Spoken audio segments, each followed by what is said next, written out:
दिल्ली सरकार पर्यावरण को लेके बहुत ज्यादा सेंसिटिव है। हम जानते हैं कि बड़े बड़े शहरों में, आप अगर कुर्सी पे बैठो, बड़े बड़े शहरों में जैसे जैसे विकास होता जा रहा है, नई कॉलोनियां बनती हैं, सड़कें बनती हैं, बड़ी बिल्डिंग्स बनती हैं, वैसे वैसे बड़े स्केल के ऊपर पेड़ काट दिए जाते हैं और धीरे धीरे जो शहर है वो कंक्रीट का शहर बन जाते हैं और पेड़ दिखाई नहीं देते। हम जानते हैं पेड़ हमारे जीवन के लिए कितने इम्पोर्टेंट हैं। दिल्ली में एक खुशखबरी है दिल्ली के लोगों के लिए। जब हमारी सरकार बनी थी उसके पहले दिल्ली का जो ट्री कवर था, दिल्ली में जो पेड़ थे, वो था 19.97%। दिल्ली में 19.97% दिल्ली पेड़ों से ढकी हुई थी।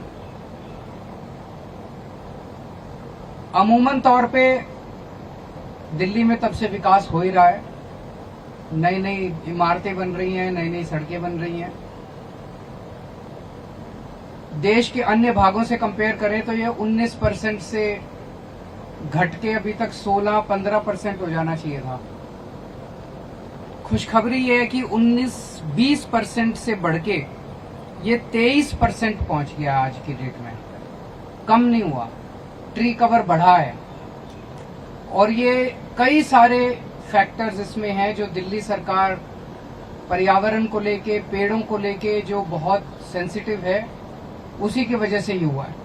एक तो हर साल बहुत बड़े स्केल पे नए पेड़ लगाए जाते हैं, और दूसरा उसमें बड़ा सहयोग अब कर रही है ट्री ट्रांसप्लांटेशन पॉलिसी। इसका मतलब है कि मान लीजिए एक प्रोजेक्ट बनना है, उस प्रोजेक्ट में कई सारे पेड़, सड़क बननी है, कई सारे पेड़ कटे। वो सारे पेड़, पहले पॉलिसी थी कि अगर आप एक पेड़ काटोगे तो 10 नए पौधे लगाओगे। अब वो पेड़ तो था इतना बड़ा और उसकी जगह 10 छोटे छोटे पौधे लगा दिए, तो वो तो कॉम्पेंसेट नहीं कर सकते। पेड़ तो इतना बड़ा छांव दे रहा था और उसकी जगह 10 छोटे, उन 10 में से भी कितने बचेंगे और कितने नहीं बचेंगे। तो वो जो पेड़ का लॉस है उसको कॉम्पेंसेट नहीं किया जा सकता था। तो दिल्ली देश का पहला राज्य है और अकेला राज्य है, अभी तक और किसी ने ये हिम्मत नहीं की जो हमने की है। दिल्ली देश का पहला राज्य है जहां पे ट्री ट्रांसप्लांटेशन पॉलिसी लागू की गई कि भाई अगर पेड़ काटोगे तो 10 नए तो लगाने ही लगाने हैं। उसके साथ साथ जो पेड़ कटेगा उसको कटने नहीं देना, उसको वहां से, अब विज्ञान, साइंस इतनी तरक्की कर गई है कि आप उस पेड़ को वहां से उठा के जड़ समेत, मिट्टी समेत उसको दूसरी जगह ले जाके लगा सकते हो। इस तकनीक को इस्तेमाल करके हम लोगों ने कहा कि ट्री ट्रांसप्लांटेशन एक पॉलिसी बनाई, और उस पॉलिसी के तहत हमने कहा कि अब जितने भी प्रोजेक्ट्स होंगे उसमें कम से कम 80% पेड़ तो आपको ट्रांसप्लांटेशन करने ही पड़ेंगे।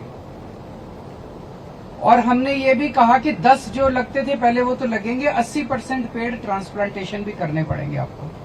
ये दोनों चीजें हमने कंपलसरी की।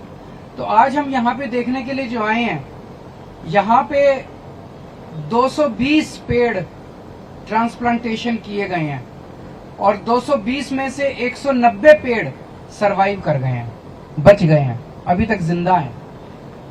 ये मोस्टली पेड़ फरवरी के पहले आए हुए हैं, कोई अक्टूबर में आया था, कोई उसके पहले आया था, कोई फरवरी में आया था। और आप देख रहे हैं कि कई सारे हरे भरे हैं, लेकिन कुछ पेड़ जो है वो खराब हुए हैं। 30 के करीब पेड़ खराब हुए हैं। ये वाली जगह एक सबसे सक्सेसफुल मानी जा रही है। और भी कई जगह ट्रांसप्लांटेशन किए गए जहां पे सक्सेस रेट उतना अच्छा नहीं था। अभी हम एक तरह से सीखने के उसमें है। इस पूरे ट्री ट्रांसप्लांटेशन, अब हमारे फॉरेस्ट डिपार्टमेंट ने इसमें बहुत अच्छा काम किया है। एक सेपरेट ट्री ट्रांसप्लांटेशन सेल बना दिया गया है जो कि ट्री ट्रांसप्लांटेशन जो एजेंसीज करती हैं उनको मॉनिटर करता है। और एक हम अब देहरादून का फॉरेस्ट रिसर्च इंस्टीट्यूशन जो है उससे हम इसको पूरे को ऑडिट कराएंगे और समझने की कोशिश करेंगे कि ऐसा क्यों है कि कुछ जगह पे बहुत सक्सेस मिली और कुछ जगह पे सक्सेस नहीं मिली। उससे फैक्टर्स जो आएंगे उससे आगे की ट्री ट्रांसप्लांटेशन को हम इम्प्रूव करने की कोशिश करेंगे। तो मोटे मोटे तौर पे एक खुशखबरी तो ये है कि भाई दिल्ली में 20% से पिछले 7 साल में 20% से ट्री कवर बढ़ के पेड़ों का जो जाल है वो बढ़ के 23% हो गया है। और दूसरा ये कि ट्री ट्रांसप्लांटेशन पॉलिसी जो हमने लागू की है वो काफी हद तक सक्सेस, अक्टूबर 2020 में हमने लागू की थी, तब से लेके आज तक जितने पेड़ लगाए गए हैं तो उसमें से 54%, 54% सर्वाइव कर गए हैं। अगर आपके इस बारे में कोई क्वेश्चंस है तो कुछ रहा तो नहीं है? जोर से।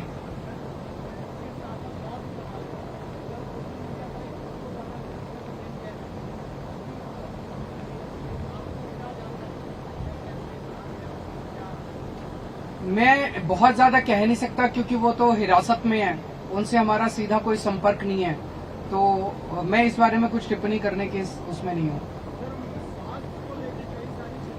कल उनको लेके गए थे हॉस्पिटल में, तो वहां पे जो भी हुआ, जब वो ठीक हो गई उनकी तबीयत तो उनको वापस ले गए। यमुना का जल लगातार घटता जा रहा है और हमारी हरियाणा सरकार से निवेदन है, आज शाम को मेरी एलजी साहब से मीटिंग भी है, जो वीकली मीटिंग होती है 4 बजे, मैं उनसे मिलूंगा। उनसे भी विनती करूंगा कि एक बार हरियाणा को रिक्वेस्ट किया जाए कि अगर वो थोड़ा सा भी पानी छोड़ दे तो दिल्ली वालों को थोड़ी राहत हो जाएगी। Thank you. नमस्कार, मैं हूं मानक गुप्ता। अगर आपको हमारा ये वीडियो पसंद आया हो तो इसे लाइक और शेयर जरूर करें, और हाँ, हमें सब्सक्राइब और फॉलो करना ना भूलें ताकि आप देश और दुनिया की कोई खबर मिस ना करें। तो जुड़े रहिए हमारे साथ और देखते रहिए न्यूज़ 24।